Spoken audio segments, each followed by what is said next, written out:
મીડિયામાં આવે લગભગ 3-1 મહિનાનો સમય થઈ ચૂક્યો છે બાપુ. મને સવાલ એ થાય છે કે કેમ વિજય ભગત બાપુ કશું બોલી નથી રહ્યા? બેન, સૌથી પહેલા એ વાત છે કે તમારે પેલા વ્યભિચારના મુદ્દે વાત કરવી છે, ભ્રષ્ટાચારના મુદ્દે વાત કરવી છે કે તેઓની દાદાગીરી અને નાગાઈ છે એના મુદ્દે વાત કરવી છે. તમારે જે વાત કરવી હોય એ દરેક વસ્તુના પુરાવાઓ સહિત હું આજે આપને કહેવાનો છું કે તમારે શેનો પુરાવો જોઈએ છે, શું જોઈએ છે.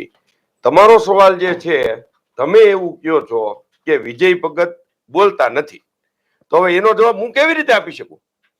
વિજય ભગતને બોલાવવા માટે ગઈ 25 તારીખે રાજકોટનું ઘણું ખરું મીડિયા કે અનેક ચેનલો અગાઉ જાણ કરી અને પછી ત્યાં 25 તારીખે ગયા.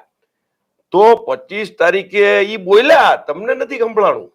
વિજય ભગતે જવાબ દીધો, પણ તમે લોકો પ્રેસ મીડિયા વાળા ન સાંભળો તો એમાં ઈ તો તમારો વાંક છે, એમાં પ્રેસ મીડિયાનો વાંક થોડો છે.